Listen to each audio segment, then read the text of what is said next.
هاد الوصفه راهي دايره حاله في لي فاست فود وعليها الطلب بزاف، تلمو بزاف بنينه وتجي معسله بواحد المذاق بسم الله ما شاء الله، والثمن تاعها من فوق 65,000 للعلبه فقط. جيبوا لي نصف الثمن وروح نحضروا اكثر من 6 علب، يجي معسل مفرمج والذوق تاعو بسم الله ما شاء الله. بوتين الدجاج جبته لكم بطريقه جد بسيطه بواحد الكريمه الجبن اللي تزيد لها بنه وتعسل، وبوصفه ناجحه ومضمونه وتقطع لكم كميه كبيره. خياتي قبل ما نبداو الفيديو صلوا على الحبيب المصطفى عليه افضل الصلاه والسلام. اذا عجبتكم وصفه تاع اليوم شاركوها مع الاحباب والاصدقاء وخليوا لي تعليقاتكم اللي دائما تشجعني وتحفزني وهذاك الجاب حتى يطلع الفيديو ويشوفوا اكبر عدد من المشاهدين. واذا عجبتكم القناه فعلوا الجرس واشتركوا فيها حتى توصلكم كامل الوصفات. نبداو على بركه الله. في مرميطه راح نديروا ملعقه من المارغرين، كميه من الزيت. اذا حبيتوا لي بوتين تاعكم يجوا معمرين بالدجاج ديروا 2 صدور من الدجاج. اذا حبيتوا يعني يجي فقط هكذا قطعه صغيره الصدر يكفي.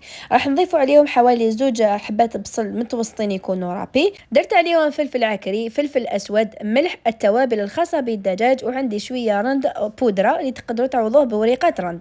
راح نقليو جيدا الخليط تاعنا، يعني نقلبوه الطرفين حتى تشوفوا البصل تاعكم بدا يذبل. بعدها مباشره انا استعملت هنا كميه من المعدنوس تقدروا تستغنوا عليه ونقليوه مليح. بعدها راح نمرقوه بالماء، هنا ما ديروا له حتى اضافات، فقط بهذه الطريقه ويجيكم بسم الله ما شاء الله بزاف بنين. بعد ما تمرقوه وتغطيو عليه مباشره راح نحضروا البطاطا. بالنسبه للبطاطا على حسب عدد افراد العائله، يعني تقدروا تستعملوا الكميه اللي تحبوها، يعني حبيتوا ديروه معمر بالبطاطا تكثروا، حبيتوا ديروا قليله البطاطا كما هو لكم. تقليوا البطاطا عادي كما نديروا لي فريت.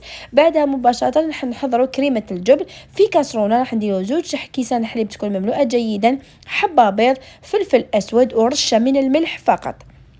راح نضيفوا عليها ملعقه كبيره تكون بومبي من الفرينه وانواع من الجبن، اي نوع متوفر عندكم. انا استعملت هذا رابي الخاص بالبيتزا. وتخلطوا جيدا الخليط تاعكم، بعدها تحطوه فوق النار مع التحريك المستمر. كنت ضفت له هنا كذلك شويه من الكركم حتى ندي هذاك اللون الاصفر الشباب. نخليوه فوق النار مع التحريك المستمر. من جهه اخرى راح نجيبوا لاصوص تاعنا اللي كانت طيبه ونصفيوها جيدا. شوفوا لاصوص هذه راح نحتاجوها، اما بالنسبه للدجاج خليوه يبرد وفتتوه كامل، يعني لازم تفتوه يجي مفتت مليح. بعد ما طبت لنا كريمه الجبن راح نضيفوا النصف فقط منها للخليط تاعنا اللاصوص تاعنا، والنصف الاخر راح نخليوه للتزيين تاع لي بوتين تاعنا. راح نجيبو نخلطوه جيدا حتى يتحل مليح هذا كريمه الجبن في اللاصوص تاعنا. بعدها مباشره راح نحضروا خياتي. انا شريت العلب هذو لانه كانت عندي خرجه وحبيت نديهم معايا. هاد العلب ينباعوا من 5000 حتى ل 8000. اللي حبت تجرب الوصفه في مول تاع الكراتا لكم الاختيار، يعني تبعوا كامل التفاصيل فقط ديروها في مول تاع الكراتا. هنا راح نجيبوا لي بواط تاعنا راح نفرشوا عليهم كميه من البطاطا. كما قلت لكم اللي يحبوا بزاف البطاطا تحبوا تكسروا كميه البطاطا، حبيتوا يعني ديروها في المتوسط كما درت انايا لكم الاختيار. راح نعمر كامل العلب تاعي. بعدها راح جبت الدجاج، شوفوا هنا كيفاش يعني قطعته كامل الدجاج، خليته برد وحاولت نفتته جيدا يعني باش ندير كميه لاباس بها. بعد ما تفتتوا كامل الدجاج يعني الطريقه راهي واضحه وبزاف سهله، وصدقوني انا ولادي كي يخرجوا دائما يحبوا ياكلوه، لكن انا حبيت نديره لهم في الدار باقل التكاليف يعني وياكلوا حتى يشبعوا. بعد ما كملت درت كامل الدجاج تاعنا راح نجيبوا الصلصه اللي درنا لها كريمه الجبن ونفرغوا كميه لاباس بها، يعني من لالوش حتى 2 تاع ليلوش من الفوق نفرغوها كامل بهذه الطريقه. بعد ما نكملوا راح نجيبوا كريمه الجبن اللي كنا حضرناها من قبل وراح نزيدوا نديروها من الفوق، اللي راح تزيد لها طراوه وفي نفس الوقت تجي مفرمجه. هنا راح نديروا من ملعقه الى 2 ملاعق ونديروها بهذه الطريقه. انا خياتي اذا حبيتوا هذه الوصفه نديرها لكم في الكراتا تاع يعني نديرها لكم كراتا في مول، خلوا لي في التعليقات هكذا باش نشارككم التفاصيل ونديرها لكم في المول العادي. بعد ما كملت راح نجيبوا كميه من الجبن، اي جبن متوفر عندكم. انا استعملت هنا جبن شيدار ودرته كامل هكذا بهذه الطريقه باش يجي يعني مفرمج اكثر واكثر.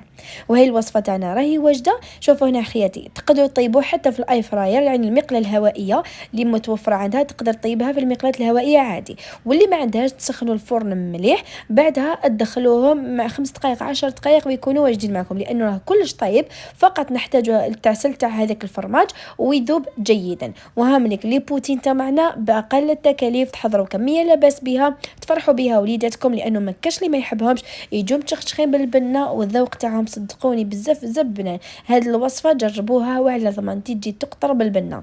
الوصفه ناجحه وافضل من المحلات صدقوني، في الدار تطيبيها، الطريقه جد سهله وبسيطه، تعمري لولادك كيما حبيتي وياكلوا كيما حبوا. فيها بنه تاع تفرميج والذوق بزاف شباب والطراوه بسم الله ما شاء الله. ان شاء الله الوصفه تاع اليوم تعجبكم وتجربوها. مشاهده ممتعه للفيديو. دمتم في رعايه الله وحفظه. سلام.